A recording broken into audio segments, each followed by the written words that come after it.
We've already seen that when we call the TK constructor method, it automatically creates a new window for us to begin adding widgets to.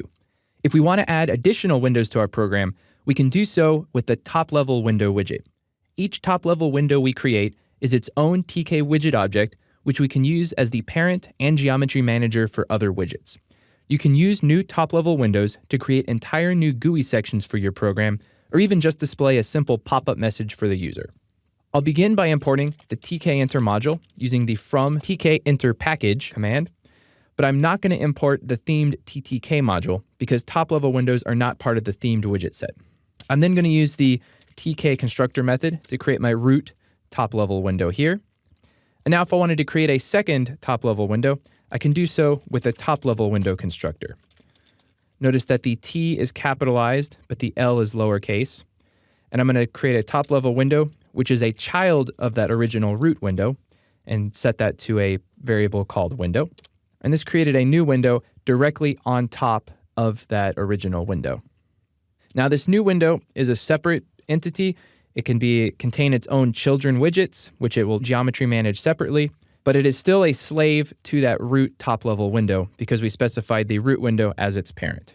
And at this point, we can't tell them apart because they both have the same default title of TK, so let's fix that on the main window. We can use the title method and pass in a string of the new title we want for that window. So I'm just going to call it my new window.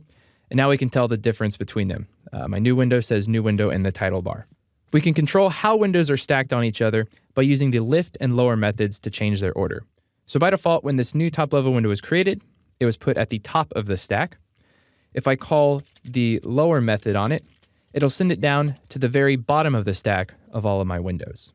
I can also pass an optional parameter to the lift and lower methods of another window, and in doing so, it'll lift or lower that window to be just above or below the window which I pass as a parameter. So if I call window.lift and I pass in the root window as a parameter, it'll lift this window to be at the position just above the root window. Now, since I only have two windows here, it's no different than calling lift without any parameters. But if I had multiple windows, I can use that optional parameter to very carefully control their order.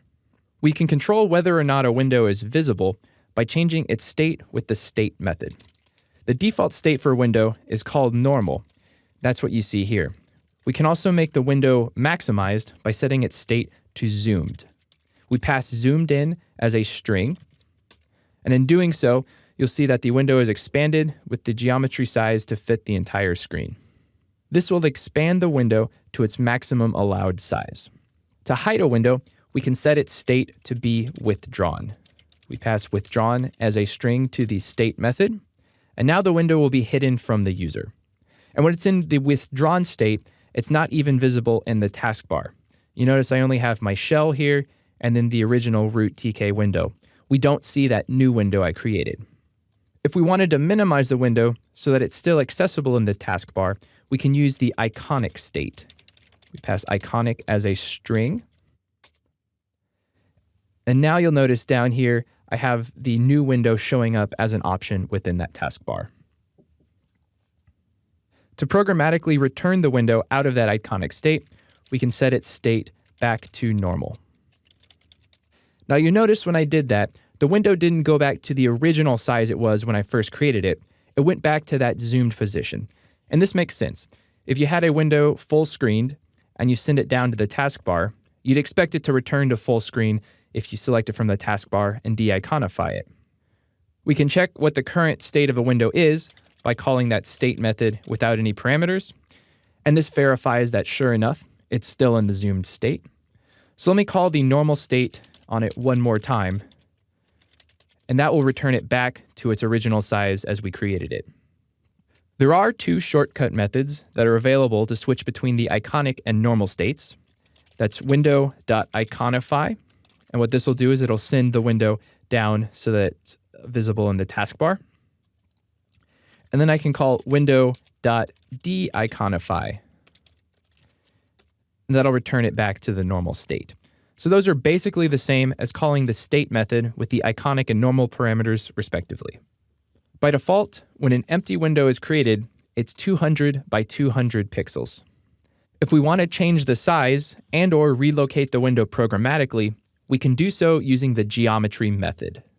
The geometry method takes one parameter, which is a string containing the new width and height in pixels of the window, as well as the new X and Y location in pixels of the window's top left corner. And that position is relative to the top left corner of the screen. The string is formatted as width in pixels, X, height in pixels, plus symbol, the X position, plus symbol, the Y position. Let me demonstrate that for you now. By calling the geometry method, I'll create my string. I want my window to be 640 pixels wide. I want it to be 480 pixels tall. I want its top left corner to be 50 pixels to the right of the left edge of the screen up here.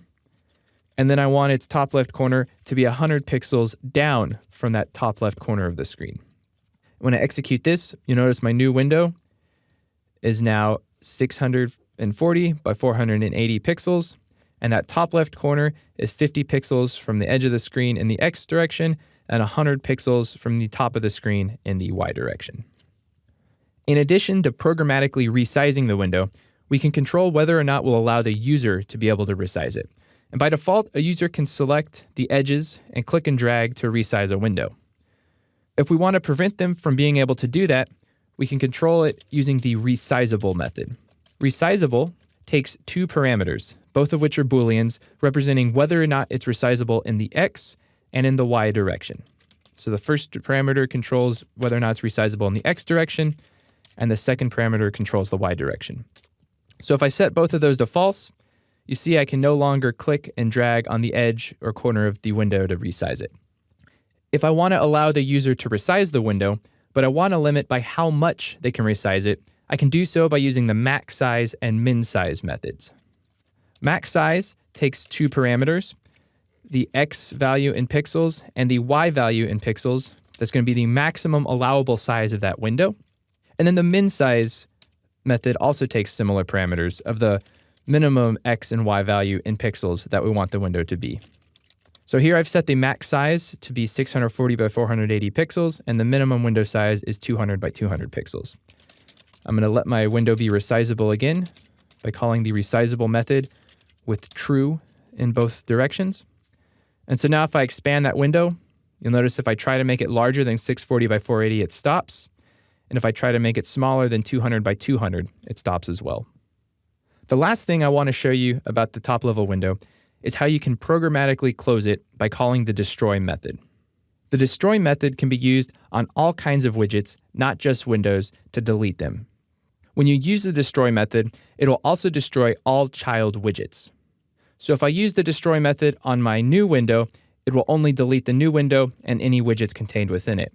But if I use that destroy method on my top-level root window, it'll also destroy my new window because the new window is a child of that top-level window. Let me demonstrate that for you. You call the destroy method by using root.destroy to destroy that top-level root window and call it with 0 parameters. You notice that when I did that, it closed both the top-level window as well as that new window I'd created, which was a child of it.